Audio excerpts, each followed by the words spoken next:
দর্শক বন্ধুরা, আজকে আমি আলোচনা করতে চলেছি আপনাদের যাদের মীন রাশি বা মীন লগ্ন। তার আগে বলিনি দর্শক বন্ধুরা, আমি যখন ভিডিওটা করছি আপনাদের জন্য রাত 3:30 পৌনে 4টের সময় 12 তারিখ, প্রচণ্ড বাইরে বৃষ্টি এবং ঘরে এসির শব্দের জন্য একটু ভয়েসে কিন্তু প্রবলেম আসতে পারে, নয়েজ আসতে পারে অনেক। আপনারা একটু কষ্ট করে শুনে নেবেন। যাই হোক দর্শক বন্ধুরা, শুরু করছি। আপনাদের যাদের মীন রাশি বা মীন লগ্ন, আপনারা যারা আমার চ্যানেলটি সাবস্ক্রাইব করেননি অবশ্যই সাবস্ক্রাইব করতে পারেন এবং আপনাদের প্রিয়জনদের এই ভিডিওটি শেয়ার করতে পারেন। শুরু করছি দর্শক বন্ধুরা। নমস্কার, আমি সুরজিৎ দাস শাস্ত্রী, অ্যাস্ট্রোলজার। আপনাদের যাদের মীন রাশি বা মীন লগ্ন, প্রথমে বলে রাখি আপনাদের রাশি বা লগ্নের দ্বাদশে শনিদেব বসে রয়েছেন। Number 1 point. এখানে আমি প্রথমে কুম্ভ রাশিতে থাকা অবস্থায় শনি বক্রী থাকার জন্য যে ফলাফল সেটা বলবো। তারপরে আসবো শনি বক্রী থাকলে আগের ঘরের ফল দেয় সেই বিষয়টায় আসবো। প্রথম পার্টটায় আপনাদের লগ্ন বা রাশির দ্বাদশে শনি। রাশির দ্বাদশে শনি জেনারেল কি করবে? পায়ে কোমরে ব্যথা দেবে, হাড়ের ক্ষয় জাতীয় সমস্যা দেয়, অনেকের সিস্টের প্রবলেম আসে, অনেকের ক্ষেত্রে অপারেশন যোগও আসে। আমার যে কোনো প্রেডিকশান কিন্তু এখানে জেনারেল প্রেডিকশান, আপনাদের ব্যক্তিগত হরোস্কোপ যে চার্ট, বার্থ চার্ট, তার উপর কিন্তু সর্বাধিক ফলাফল নির্ভর করবে। কিন্তু এখানে যেগুলো বলছি সেগুলো কম বেশি কিন্তু আপনাদের অ্যারাইজ করবে, তবে ব্যক্তিগত চার্ট কিন্তু সবচেয়ে ভাইটাল। কারণ জন্মকালীন শনির জায়গায় যদি রবি থাকে, শনির দৃষ্টি যদি মঙ্গলের উপর পড়ে থাকে জন্মকালীন, এগুলো খুব বড় ফ্যাক্টর। বা শনির দৃষ্টি যদি মঙ্গল ছাড়াও রাহুর উপর পড়ে থাকে কোনো কারণে, মানে এটা আপনাদের চার্ট অনুযায়ী নির্ভর করবে। আমি এখানে জেনারেল কিন্তু একটা প্রেডিকশান দিচ্ছি। এখানে প্রথমেই জেনারেল যেটা সবার ক্ষেত্রে প্রযোজ্য, সেই প্রেডিকশানগুলোই কিন্তু দেওয়া হয়। সবার ক্ষেত্রে কম বেশি এটা হবেই, কমন যেটা। এই চন্দ্র বা লগ্নের দ্বাদশে, রাশি বা লগ্নের দ্বাদশে শনি থাকার ফলে ডিপ্রেশন, ফ্রাস্ট্রেশন আসে। কোনো কোনো সময় মনে হবে সব ছেড়ে দূরে কোথাও চলে যাই। নিজের বাবা বা মার সঙ্গে কিন্তু সম্পর্কের অবনতি হয় এবং পায়ে কোমরে ব্যথা আসে, স্পন্ডালাইসিসের চান্স থাকে, হাড়ের ক্ষয় জাতীয় রোগের সমস্যার চান্স থাকে। তার উপর আপনাদের শনির 7.5ও চলছে, সেই পার্টটায় আমি আসছি। এখানে শনির একাদশপতি আপনাদের সফলতার অধিপতি। একাদশ থেকে আমরা যে কোনো সফলতা দেখি, কিন্তু বৃহস্পতি আপনাদের লগ্ন বা রাশির অধিপতি গ্রহ হচ্ছে বৃহস্পতি। মেন রুলিং প্ল্যানেট কিন্তু আপনাদের মীন রাশি বা মীন লগ্নে বৃহস্পতি, চন্দ্র এবং মঙ্গল মেন রুলিং প্ল্যানেট। আদার্স কিন্তু এক্সট্রা সব, কিন্তু মেন রুলিং প্ল্যানেট এরা। এবার এখানে শনি কিন্তু বৃহস্পতির সঙ্গে সমগ্র শত্রুতার সম্পর্ক তা বলবো না, কিন্তু মিত্রতার সম্পর্কও কিন্তু অতটা নয়। সমগ্রহর সম্পর্ক একটা পড়ে, সমগ্রহ অসমগ্রহ একটা শত্রুতার সম্পর্ক, আরেকটা হয় মিত্রগ্রহ। এরকমভাবে ভাগ হয়। জ্যোতিষের প্রচুর বিচার হয়। আমার যেখানে নেবেন আপনারা, আমার সাবস্ক্রাইবারও খুব কম এবং খুব লিমিটেড লোকই দেখে। কারণ জ্যোতিষের আমি দেখেছি সাধারণত, এটা আমার ব্যক্তিগত অভিমত, জ্যোতিষে যত ইউটিউবে ভালো ভালো কথা বলা যায় সাধারণত দেখা যায় সাবস্ক্রাইবার খুব বাড়ে বা কিছু, কিন্তু আসল সত্যটা কি তাই ঘটে? হয়তো ঘটে, হয়তো বা ঘটে না, সেটা আপনারাই ভালো জানবেন। এতে সাবস্ক্রাইবার বাড়ে, ইচ্ছা মতো মনের মতো বা আশাপ্রদ কথা বললে মানুষ, ওই আশায় বাড়ছে চাষা একটা কথা আছে, তাতে মানুষ খুব সুখ শান্তি অনুভব করে। হোক না হোক, ভালো শুনে মনটা ভালো থাকে। আমি সেটা করি না, আমি যেটা ঘটার শুধু সেইটুকুই বলি। যাই হোক, আপনার সঙ্গে, আপনারা আমার কথার সঙ্গে মতের অমিলও হতে পারে, মিলও হতে পারে। আমি কোনো রকম আর্গুমেন্টে যাচ্ছি না, আমি জাস্ট আমার প্রেডিকশান যা মনে হচ্ছে আমি জানাচ্ছি আপনাদের। মনে হলে শুনবেন, যদি ভালো না লাগে শুনবেন না। আপনারাই মিলিয়ে দেখে নেবেন আপনাদের লাইফে কি সত্যি কি মিথ্যে। এবার এই চন্দ্রের দ্বাদশে শনি থাকা অবস্থায় শনি কি দৃষ্টি থাকে? তৃতীয় দৃষ্টি, সপ্তম দৃষ্টি, দশম দৃষ্টি। ফার্স্ট অ্যাসপেক্টে আসছি। শনির এই বক্রী থাকা অবস্থায় কুম্ভ থেকে তৃতীয় দৃষ্টি কোথায় পড়ছে? মেষে। মেষ আপনাদের রাশি বা লগ্ন সাপেক্ষে দ্বিতীয় ঘর।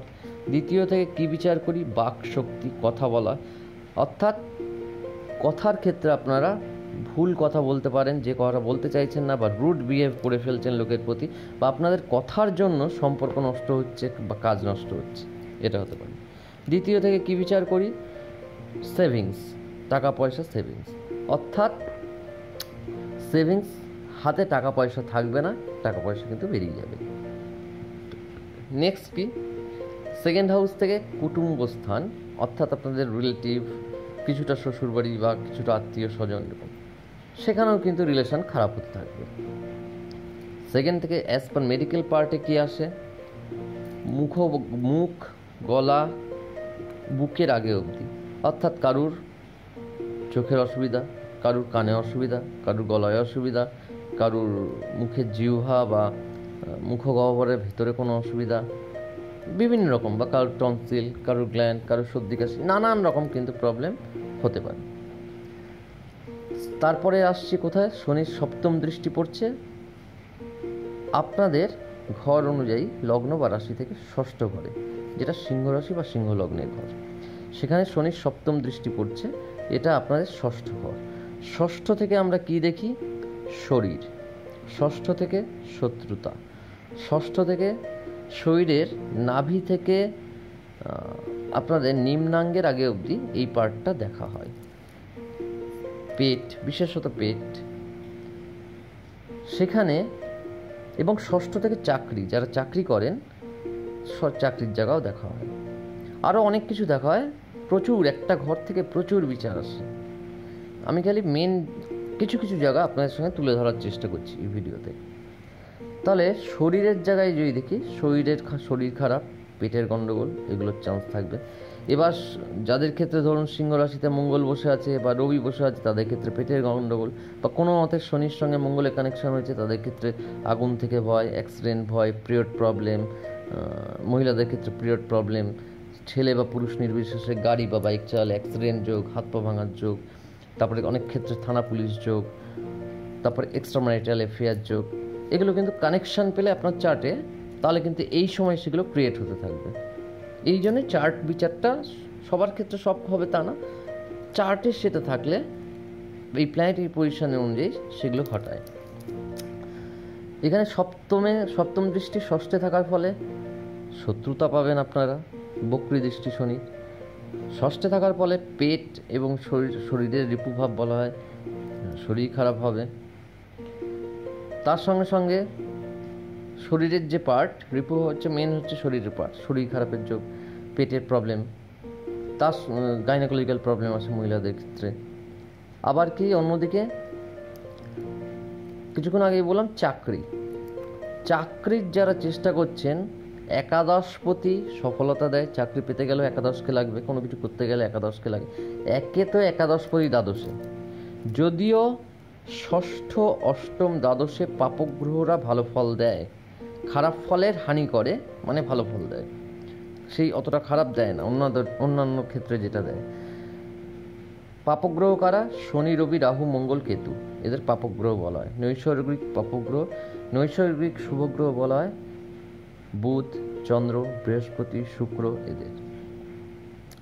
এবার স্যাটার্নের সেই দৃষ্টি ষষ্ঠ স্থানে, চাকরির স্থানে পড়ায়, চাকরির জায়গা কিন্তু খুব অসুবিধা হয়ে গেল। এবার এখানে যদি মঙ্গল থাকে, যেটা বললাম শরীর খারাপের যোগ, এক্সট্রাম্যারিটাল অ্যাফেয়ার যোগ, হাতে পায়ে চোট, অ্যাক্সিডেন্ট যোগ, আগুন থেকে ভয়। ওখানে যদি আবার রবি থাকে, তাহলে নার্ভের প্রবলেম, বাবার সঙ্গে অশান্তি, মান সম্মানহানি, মাথায় চোট আঘাত, কারুর ক্ষেত্রে সেলিব্রাল অ্যাটাক, কারুর ক্ষেত্রে মাথা ফাটা, এরকম অনেক কিছুই।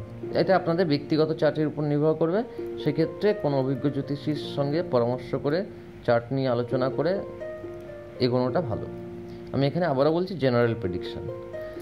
তারপর মানে শত্রুতাও পেলেন, পেটের সমস্যাও হলো, আবার চাকরির জায়গায় সমস্যা। নতুন চাকরিতে যারা ঢুকতে চাইছেন, করবেন করে ঠিক করছেন, প্রচণ্ড স্ট্রাগল করতে হবে, কারণ স্যাটার্ন এমনিতে কিছু দেয় না। আপনাকে ধরুন একটা অঙ্কের পরীক্ষায় 100 পেতে গেলে 100-200 পাওয়ার মতো এলিজিবিলিটি ক্যাপাবিলিটি আপনার থাকতে হবে। তাহলে কি 100 পাবেন। যে 100 পাওয়ার চেষ্টা জেনারেলি করবেন সে কিন্তু 40-50 পেয়ে বসে থাকবেন। অবশ্যই তার যদি ক্যাপাবিলিটি সত্যিই থাকে, স্যাটার্ন ডিলে করে, ডিনাই করে না, এবং ছাঁকনি ছাকার মতো মানে সেরকম পিউরিটি দেখে, কোনো খাত থাকা যায় না। যে যোগ্য তাকে দেবেই, যে অযোগ্য সে পাবেই না সফলতা, উল্টে বিফলতা পাবেই পাবে, ফেল করিয়ে দেয় যেটা, সেরকম ব্যাপার। আবার চাকরি করছেন যারা, তাদেরকেও চাকরিটা বজায় রাখতে খুব কষ্ট পেতে হবে, খুব কষ্ট করতে হবে। মানে নতুন চাকরি পেতে গিয়ে যা করেছিলেন, এবার তার চেয়ে অনেক বেশি খাটাখাটনি করতে হবে, চেষ্টা করতে হবে চাকরিটা টিকিয়ে রাখার জন্য। আমি খুব ভেঙে ভেঙে বলছি দর্শক বন্ধুরা, ভিডিওটা একটু বড় হয়ে যাবে, কিন্তু আপনাদের অনেকটা জানতে পারবেন, সেই অনুযায়ী প্রিপারেড হতে পারবেন, কোথায় আপনাকে শোধরাতে হবে, কোথায় আপনি কী করবেন। এটা আপনাদের পার্সোনাল ব্যাপার, কিন্তু আমি জাস্ট আপনাদেরকে তুলে ধরছি জিনিসগুলো। এরপর আসছি, শনির দশম দৃষ্টি পড়ছে বৃশ্চিক রাশি বা বৃশ্চিক লগ্নের উপর, যেটা আপনাদের রাশি বা লগ্ন সাপেক্ষে নবম ঘর। নবম থেকে ধর্ম, মানে সঠিক পথে চলছেন কিনা, নবম থেকে পিতার বিচার হয়, নবম থেকে ভাগ্যের বিচার হয়। গাণিতিক জ্যোতিষ, জ্যোতিষের অনেকগুলো পার্ট আছে, গণিত জ্যোতিষ, ফলিত জ্যোতিষ, সনাতন জ্যোতিষ, ট্র্যাডিশনাল জ্যোতিষ, এমটিপি মডিফাইড ট্র্যাডিশনাল অ্যাস্ট্রোলজি, তাছাড়া মেডিকেল অ্যাস্ট্রোলজি, অনেক পার্ট আছে। একটা পার্ট দিয়ে জ্যোতিষের সব বিচার হয় না। অনেকের ক্ষেত্রে, আমি কোনো জ্যোতিষী বা কারোর কথা বলবো না, অনেকের মুখেই শুনেছি যে এই জ্যোতিষী এটা বলেছেন, ওই জ্যোতিষী। জ্যোতিষে পুরো সম্পূর্ণ বিচারটা প্রয়োজন পড়ে, এবং নাক্ষত্রিক বিচার, দশান্তর্দশা, প্রচুর কিছু দেখতে লাগে। জেনারেল ওইভাবে একটা প্রেডিকশান সামনে বসে যখন করা হয় বা অনলাইনে যখন করা হয়, স্পেসিফিক কোনো চার্টের উপর যাদের করা হচ্ছে, সেই ক্ষেত্রে এগুলো সবই ফলো করতে হয়, তবে একটা প্রেডিকশান দেওয়া যায় তাকে, এবং রেমেডি আফটার দ্যাট। যাই হোক, এবার নবমে যেহেতু শনির বক্রদৃষ্টি পড়ছে, মানে পিতার শরীর স্বাস্থ্য খারাপ হওয়ার চান্স থাকবে, পিতার সঙ্গে কিন্তু রাগারাগি, মনোমালিন্য হওয়ার চান্স থাকবে, এবং ভাগ্যস্থানে শনির দৃষ্টি পড়ায় ভাগ্য কিন্তু ডিলে হয়ে যাবে। যে কোনো কাজ পিছোতে থাকবে, আটকে যাবে, নয় পিছোবে, নয় অসুবিধা দেবেই। তাই জন্য প্রচুর খাটতে হবে। এখানে একটাই উপায়, খাটনি, নিরলস প্রচেষ্টা। স্যাটার্ন এটা খুব পছন্দ করেন, যে ফাঁকি দেয় না, মিথ্যা বলে না, প্রচণ্ড চেষ্টা করে। তাকে কিন্তু চার্টে ভালো থাকুক খারাপ থাকুক, কর্ম দ্বারা ভাগ্যকে চেঞ্জ করা যায়। একটা কথা আছে, আপনারা শুনে থাকবেন, কর্ম তোমার সঠিক থাকলে ভাগ্য তোমার দাসী। এটা কিন্তু সত্যি, কর্ম দ্বারা ভাগ্যকে চেঞ্জ করা যায়। এখানে নবমে দৃষ্টি থাকায় যেহেতু ভাগ্যের সাপোর্ট আপনারা সেই ক্ষেত্রে পাবেন না, কিন্তু আপনাদের কর্মের উপর ভিত্তি করেই এগোতে হবে, প্রচণ্ড খাটতে হবে এবং সৎ পথে থাকতে হবে, ঠিকভাবে চলতে হবে। এরপর আমি আসছি সেকেন্ড পার্ট, লাস্ট শনির সাড়ে সাথে আরও কিছু বিষয় বলব। সেকেন্ড পার্ট যেটা, শনি বক্রী থাকার ফলে কিছুটা মকরে শনি থাকলে যে ফল হতো সেইটাও দেবে, অর্থাৎ সেক্ষেত্রে শনি একাদশের ফল দেবে।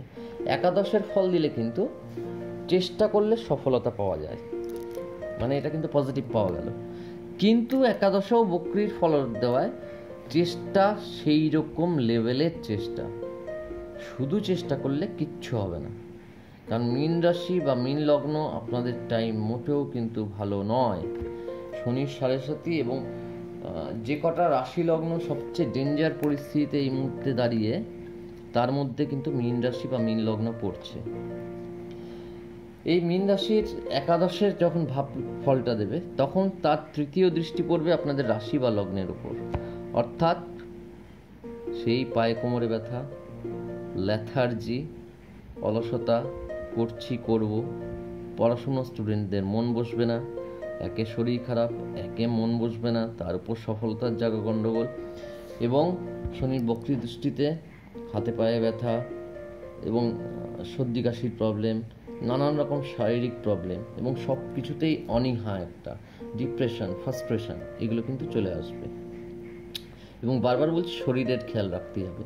এবং যেহেতু চন্দ্রের উপর শনির দৃষ্টি, জেনারেল জ্যোতিষের, সনাতন জ্যোতিষের যে পার্টে, তার মানে মায়ের সঙ্গে সম্পর্ক খারাপ, এই জিনিসগুলো কিন্তু দিতে থাকবে। ওইদিকে আগের পার্টে কিন্তু পিতার সঙ্গে বলেছি, এই পার্টে আবার মায়ের সঙ্গে বললাম, মানে বাড়ির লোকের সঙ্গে সম্পর্কের একটা অবনতি হওয়ার চান্স।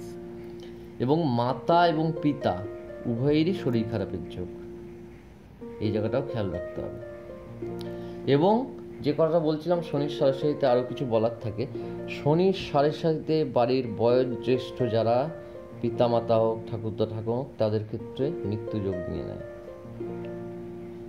শনির সাড়ে সাথী আপনাদের যাদের চলছে, যাদের বাবা মাদের মোটামুটি বয়স হয়েছে, তাদেরকে কিন্তু যত্নে রাখুন এবং সময় মতো দরকার পড়লে ডাক্তার দেখাবেন অসুবিধা হলে, এবং তাদের একটু শান্তিতে রাখুন, ভালোভাবে রাখুন।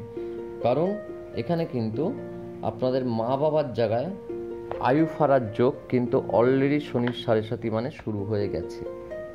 আর তাছাড়াও আপনি যদি মা বাবার প্রতি যত্নশীল হন, তাতে কিন্তু শনিদেব অনেকটাই প্রসন্ন হন। এবং বয়স্ক লোক কারোর প্রতি যদি আপনারা একটু ভালো ব্যবহার করেন, তাদের খেয়াল রাখেন, সেক্ষেত্রে বাড়ির লোকেদের উপর, বিশেষ করে পিতামাতা তো সবার আগে, তাহলে কিন্তু অনেক খারাপ কিন্তু কেটেও যায়। যাই হোক দর্শক বন্ধুরা, যেটা বলছিলাম যে শনির সাড়ে সাথীতে জেনারেল কিন্তু যে জিনিসগুলো দেয়, আর্থিক কষ্ট, মানসিক কষ্ট, শারীরিক কষ্ট, সামাজিকভাবে অসুবিধা, পারিবারিক অসুবিধা, সব কটাই কিন্তু কম বেশি পেতে হয়। কিন্তু তা বলে সবাই কি তাই পাবে? না, তা কিন্তু নয় দর্শক বন্ধুরা। কারণ স্যাটার্ন হচ্ছেন ন্যায্য বিচারক। প্রথমে উনি বোঝান যে ভুল পথে পরিচালিত হচ্ছে, তাকে বোঝান যে তুমি ভুল কাজ করো না, সঠিক পথে ফিরে আসো। সেকেন্ড বোঝান যে আর সময় নেই, নিজেকে শুধরে নিয়ে ঠিক হও, নয়তো শাস্তি পেতে হবে। থার্ড, উনি এতেও যদি দেখা যায় কোনো কিছু হয়নি, সে শুধরায়নি, তখন তিনি শাস্তি প্রদায়ক বা দণ্ডনায়ক রূপে কিন্তু তার প্রতি বিচার করেন। এবং সেটা কিন্তু দর্শক বন্ধু ভয়ঙ্কর। কোনো পূজা, কোনো তাবিজ, কোনো যন্ত্র, কোনো কিছু কাজ করবে না, কারণ কর্মফলের উপর কোনো কিছু কাজ করে না। উনি কর্মফল দাতা। যেখানে খারাপ ফল আছে সেখানে খারাপ ফল পেতেই হবে, যেখানে আপনার ভালো কর্ম করা আছে সেখানে ভালো ফল পাবেন। খারাপ কর্মের মধ্যে কি অনেক রকমের খারাপ কর্ম হয়, কিন্তু জেনারেলি কেউ কারো কাছ থেকে টাকা পয়সা নিয়ে টাকা পয়সা দিল না, জিনিস নিয়ে চিট করলো, টাকা পয়সা দিল না, বা জিনিসটা নিয়ে ফেরত দিল না। কেউ ধরুন একসঙ্গে 4টে বয়ফ্রেন্ড রেখে প্রেম করে যাচ্ছে, কেউ একসঙ্গে 5টা গার্লফ্রেন্ড রেখে প্রেম করে যাচ্ছে, নাটক করা তার মানে। কেউ এক্সট্রাম্যারিটাল অ্যাফেয়ারে জড়িত। আইনের পরিভাষায় এক্সট্রাম্যারিটাল অ্যাফেয়ার বৈধ, কিন্তু জ্যোতিষের আঙ্গিকে আমি জ্যোতিষ নিয়ে কথা বলবো। যখন আপনারা এক্সট্রাম্যারিটাল অ্যাফেয়ারে জড়াচ্ছেন বা একাধিক বয়ফ্রেন্ড, একাধিক গার্লফ্রেন্ডে জড়াচ্ছেন, মানে আপনি নিজের স্বামীকে বা নিজের বউকে ঠকাচ্ছেন। তার মানে নিজের ফ্যামিলির প্রতি, নিজের ছেলে মেয়ে, তাদের প্রতি অন্যায় করছেন। যার সঙ্গে জড়াচ্ছেন তার বিয়ে হয়ে থাকলে তার ফ্যামিলির প্রতি বা তার বাবা মা, তার প্রতিও অন্ধকারে রেখে, বা তার প্রতিও একটা, তার ফ্যামিলিতে ঝগড়ার বা তার ফ্যামিলির সুখ শান্তি কিন্তু আপনার কারণে হরণ হচ্ছে। এরকম অল্টারনেটিভ কিন্তু দুদিকেই প্রচুর লোক কিন্তু সেটার জন্য মানসিক বা আর্থিকভাবে সাফার করবে। অনেকের সংসারও ভেঙে যায় এক্সট্রাম্যারিটাল অ্যাফেয়ারের কারণে। অর্থাৎ এখানে এক্সট্রাম্যারিটাল অ্যাফেয়ার হোক, টাকা পয়সার ব্যাপার হোক, জিনিসের ব্যাপার হোক, কারোর সঙ্গে প্রতারণা, বিশ্বাসঘাতকতা হোক, যেটাই হোক, পাপ কিন্তু অনেক অর্থে অনেক দিক থেকেই হয়। তার কিন্তু ফল যেটা, সেটা পেতেই হয়। এই শনির সাড়ে সাথী, আড়াইয়া বা শনির বক্রদৃষ্টি যখন হয়, তখন কিন্তু এটা সেই পাপের রেজাল্ট যেটা, সেটা প্রদান করে থাকেন উনি। আবার যে ধরুন পাপী না, যে ভালো, তার প্রতি কেউ অন্যায় করেছে, সেক্ষেত্রে কিন্তু তার প্রতিও যে সৎ ছিল, তার প্রতিও ন্যায্য বিচার উনিই করেন। খারাপ যে হয় সবসময় তা না। ভালো যিনি ছিলেন তার প্রতি খারাপ হয়েছে, তার প্রতি ভালোটা এই টাইমেই হবে, তার উন্নতি এই টাইমেই হবে। যাই হোক দর্শক বন্ধুরা, এবং শনির সাড়ে সাথীতে খুব সাবধানে চলতেও হয়, খুব অনেস্টলি চলতে হয়। শনিবার একটু মাছ মাংস ডিম খেতে নেই। এমনিতেও মাছ মাংস ডিম খাওয়ার শনিদেব পছন্দ করে না, প্রাণী হত্যা। যাই হোক, আমি এই ব্যাপারটা আবার পরে আসছি। যেটা বলছিলাম, শনি বক্রফল যখন দিচ্ছে, সেটা মকর থেকে যেরকম আপনাদের রাশির উপর বা লগ্নের উপর ফলটা দেবে। তারপর কিন্তু সেখান থেকে দৃষ্টি পড়বে কর্কট রাশি বা কর্কট লগ্নের সেই ঘরটার উপর, অর্থাৎ সেটা আপনাদের লগ্ন বা রাশি সাপেক্ষে পঞ্চম ঘর। পঞ্চম থেকে আমরা হায়ার স্টাডি, পঞ্চম থেকে প্রেম প্রীতি ভালোবাসা, পঞ্চম থেকে হাজব্যান্ড ওয়াইফ সম্পর্ক, পঞ্চম থেকে বাচ্চা, পঞ্চম থেকে ডিসিশন মেকার দেখি। অর্থাৎ বক্র দৃষ্টিতে সব কটাই কিন্তু নেগেটিভ ফল প্রাপ্য হয়ে থাকে।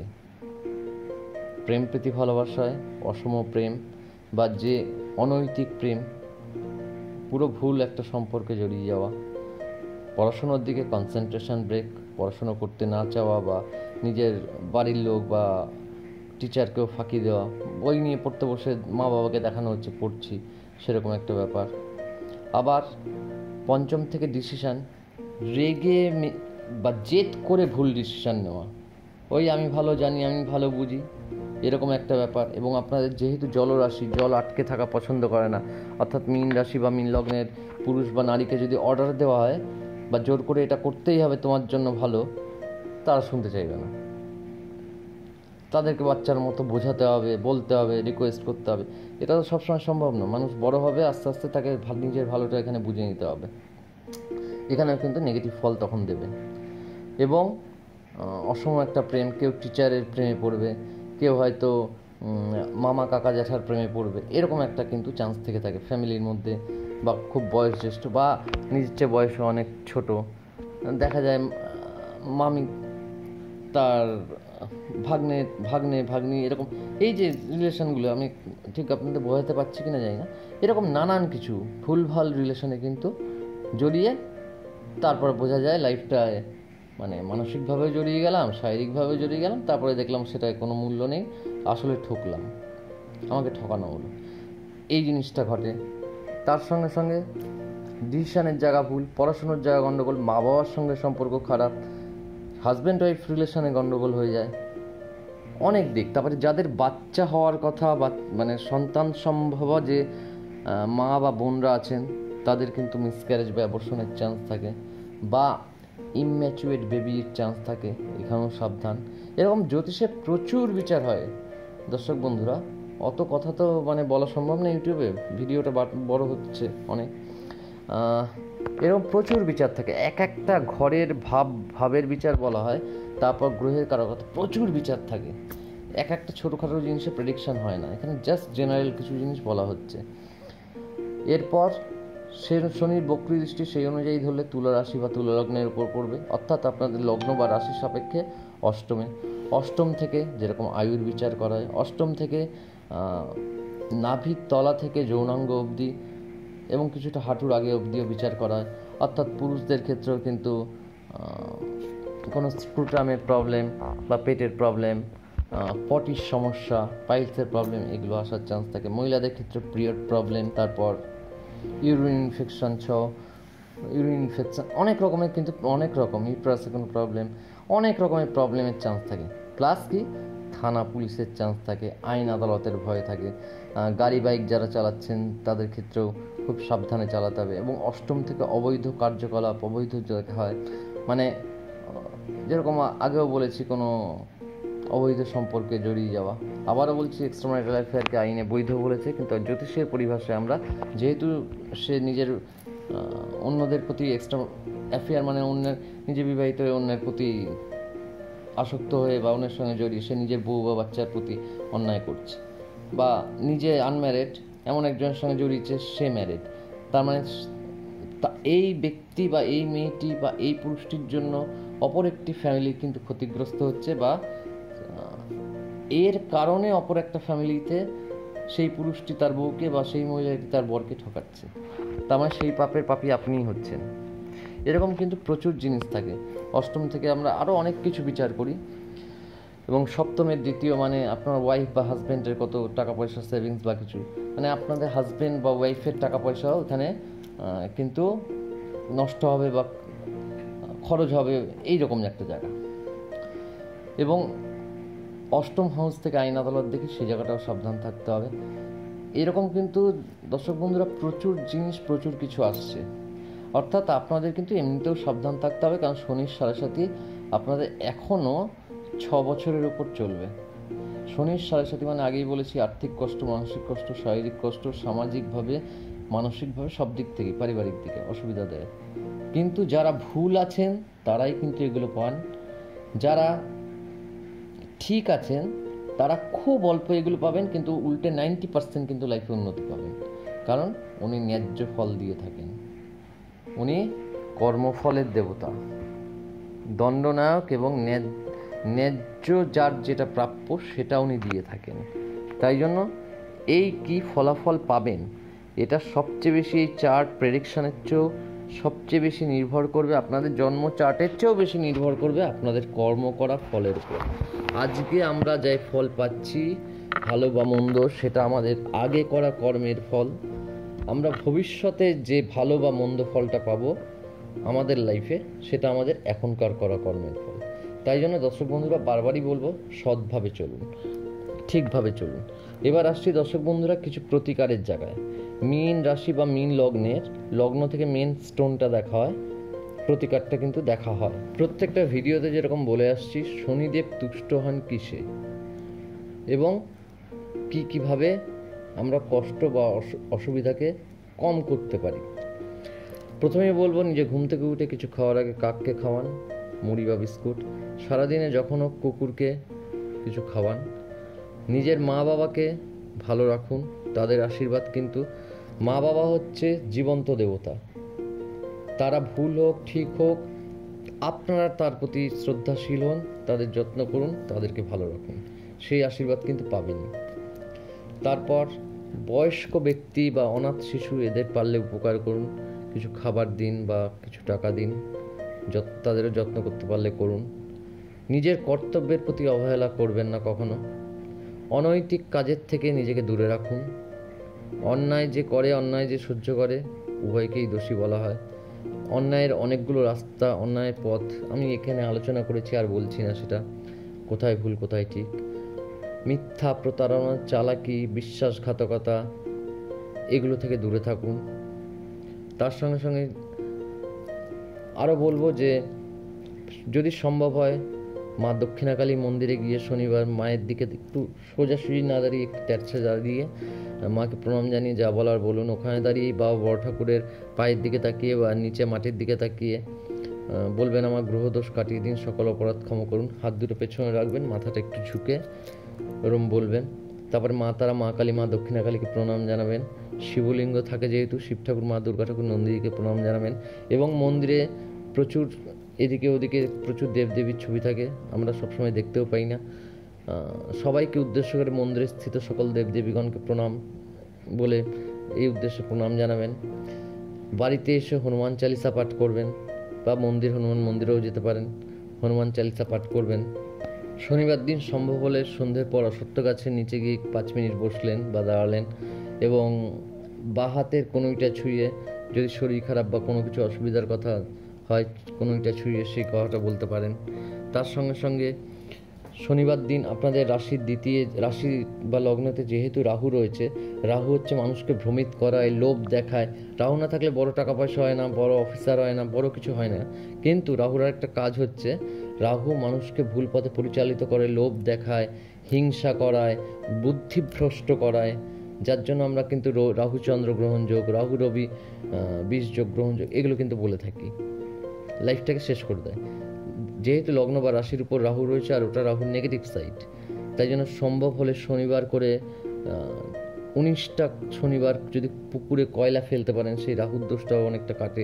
কারণ বক্রী শনি অবস্থায় সেখানে রাহু এবং শনি দুজনই, রাহু বসে আছে, তার উপর শনি বক্রী দৃষ্টি পড়ছে, তার উপর শনির সাড়ে সাথী।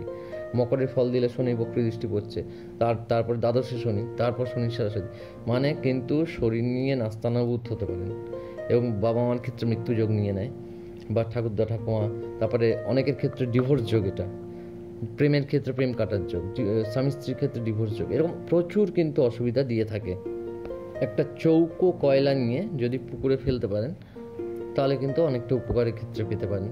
তার সঙ্গে সঙ্গে আবারও বলছি, সৎভাবে চলা, সৎ পথে চলা, এটা কিন্তু প্রচণ্ড দরকারি।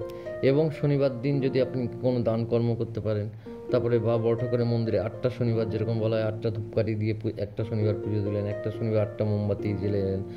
কোনো সময় লোহার জিনিস, 8টা শনিবার নানান রকম দান, কোনো দিন লোহার বালতি দান করলেন, কোনো দিন হাওয়াই চটি দান করলেন, কোনো দিন নীল বস্ত্র দান করলেন, কোনো দিন কালো চাদর বা বস্ত্র দান করলেন। এরকম 8খানা জিনিস কিন্তু 8টা শনিবার দান করলেও অনেক কিছু ভালো হয়। তারপরে সর্ষের তেল দান করা, তিল তেল দান করা, এগুলোও কিন্তু খুব ভালো ফল দিয়ে থাকে। এগুলো আপনারা আরও ভিডিওতে বা বিভিন্ন বইয়ে পেয়ে যাবেন। কিন্তু প্রধান যেটা সঠিকভাবে চলা, এবং আপনাদের মধ্যে জেদ রাগ খুব বাড়তে থাকবে, কারণ যখনই অসুবিধা এবং চাপ এই সৃষ্টি হবে তখনই কিন্তু প্রচণ্ড জেদ রাগ বাড়তে থাকবে এবং ডোন্ট কেয়ার। আপনাদের যদি কেউ কিছু বোঝাতে যায় তার কথা শুনতে চাইবেন না, কারণ শনি বক্র অবস্থায় যখন মকরে ফল দিচ্ছে তখন পঞ্চমে সেই দৃষ্টিটা পড়ছে, অর্থাৎ শুভ বুদ্ধি, শুভ কাজ, শুভ জিনিস আপনাদের যারা বলবে আপনারা সেটা গ্রহণ করতে কিন্তু অসমর্থ থাকবেন অ্যাজ পার প্ল্যানেটারি পজিশন। কিন্তু আপনাদের ক্ষতি চেয়ে যারা আপনাদের হ্যাঁ মেলাবে বা আপনাদের সঙ্গে চালাকি করবে, মিথ্যা প্রশংসা করবে, মিথ্যা বলবে হ্যাঁ সব, আপনারা কিন্তু সেই জায়গাগুলোকে গ্রহণ করতে থাকবেন। কারণ কি, রাহু বসে আছে, ভ্রমিত করায় ভুল জিনিস, তার উপর শনির দৃষ্টি। আপনি যদি ভুল না করেন শনিদেব শাস্তিটা দেবে কি করে? যে ধরুন ভুল করে না তাকে কি শাস্তি দেওয়া যায়? তাকে না আইন আদালত শাস্তি দিতে পারবে, না কোর্ট দিতে পারবে, না ঠাকুরও দিতে পারবে। কি দোষে তাকে শাস্তি দেবে? শনিদেব তো দণ্ডনায়ক, শাস্তি দেওয়ার অধিপতি। কি শাস্তি দেবে, কি দণ্ড দেবে তাকে যদি আপনি ভুলই না করেন? তাই জন্য আগে ভুলের রাস্তাটা অফ করে দিন, তাহলে কিন্তু খালি খারাপ মানে দেওয়ালে পিঠ থেকে যাওয়ার মতো। আপনার যদি কোনো কিছুই খারাপ না মানে বার করতে পারে ঠাকুর, যে কে এটাই শাস্তি দেবো, শিক্ষা দেবো, তাহলে সে ভালো দিতে বাধ্য। যে স্টোন, তাবিজ, কবচ, যন্ত্রমে সব কিন্তু কাজ হয় না। যদি তাই হতো তাহলে কিন্তু সবাই অন্যায় করতো আর গাদা গাদা স্টোন পরে নিত। যাই হোক, জ্যোতিষের আঙ্গিকে আমি যখন বলছি তখন এটাও বলতে হবে কী কী স্টোন আপনারা পড়তে পারেন। আপনারা পলা, পোখরাজ, মুক্ত পড়তে পারেন। কত রতি কী পড়বেন এটা আপনার হাইট, বডি ওয়েট, গ্রহের বলাবল, ভাবের কারকতা দেখে বলতে হবে। এবং সেক্ষেত্রে এইভাবে জেনারেলি বলা উচিত না, যার ধরুন মঙ্গল নিচস্থ এবং বডি ওয়েট খুব বেশি সে 15-20 রতিই বলা পড়বে। যার বডি ওয়েট একদম কম, মঙ্গল ধরুন তুঙ্গ হয়ে মকরে বসে আছে, সে 7-8 রতি 9 রতির পলা পড়লেও হবে। পোখরাজের ক্ষেত্রে এরকম কিছু নিয়ম আছে, তুঙ্গ না নিচস্থ, চন্দ্র ক্ষেত্র, যার জন্য ওইভাবে স্টোনের রতি বলা সম্ভব না। কিন্তু জেনারেলি পড়তে পারবেন পলা, মুক্ত, পোখরাজ। মূল হিসাবে কি পড়তে পারবেন? বৃহস্পতির মূল বামুনহাটি মূল, মঙ্গলের মূল অনন্ত মূল এবং চন্দ্রের মূল খিরিক্কা মূল। এখানে মূল একটা করে পড়তেই পারেন। এবার 2টো পড়বেন, 3টে পড়বেন, বা স্টোন কতটা রতির পড়বেন, এটা কোনো অভিজ্ঞ জ্যোতিষের সঙ্গে আলোচনা করে পড়া অনেক বেটার হবে। যাই হোক দর্শক বন্ধুরা, আর তার সঙ্গে সঙ্গে এই ক্ষেত্রে কিন্তু যেহেতু রাহু বসে আছে, আরেকটা কথা বলে নিই, সেক্ষেত্রে আপনারা যে স্ফটিকের মালা পরেন বা কপালে সাদা চন্দনের টিকা দেন, তাহলে কিন্তু অনেকটা মনঃসংযোগ বৃদ্ধি পাবে স্টুডেন্টদের ক্ষেত্রে, বা ভুল ডিসিশন থেকে অনেকটা বিরত থাকা যায় এবং সিদ্ধান্ত ভুল হওয়া থেকেও অনেকটা বাঁচা যায়, বুদ্ধি বিভ্রম হওয়া থেকেও কিন্তু অনেকটা বাঁচা যায়। আর আপনাদের যে আরাধ্য দেবতা তার পুজো করবেন, দীক্ষা হয়ে থাকলে দীক্ষাগুরুর মন্ত্র জপ পুজো করবেন, এবং অবশ্যই শিবজির পূজা করবেন, কারণ উনি কালেরও কাল, মহাকাল। শিবজির পূজা থেকে যেরকম মৃত্যুমুখী মানুষকেও বাঁচানো যায়, মহামৃত্যুঞ্জয় মন্ত্র জপ, শিবজির পুজো, কালেরও কাল, মহাকাল উনি এবং দেবতাদের দেবতা উনি। শিব পুজো করলে কিন্তু অনেক ফারাক কেটে যায়, এবং শনির সারিতেও শিব পূজা করা কিন্তু অত্যন্ত প্রয়োজনীয়, কারণ শিবজি তুষ্ট হলে সব দেবদেবী তুষ্ট হতে বাধ্য। সব দেবদেবী রুষ্ট, শিবজি তুষ্ট, তাও কিন্তু সবাই বেঁচে যাবে। কিন্তু সব দেবদেবী তুষ্ট, শিবজি রুষ্ট, বাঁচানোর ক্ষমতা কারণ নেই। কোনো দেবদেবীর ক্ষমতা নেই তাকে এগিয়ে এসে বাঁচানোর ক্ষমতা। যার জন্য একটু ভালোভাবে চলার চেষ্টাও করুন আপনারা। আর তাছাড়া সবাই সুস্থ থাকুন, আনন্দে থাকুন, ভালো থাকুন। নমস্কার।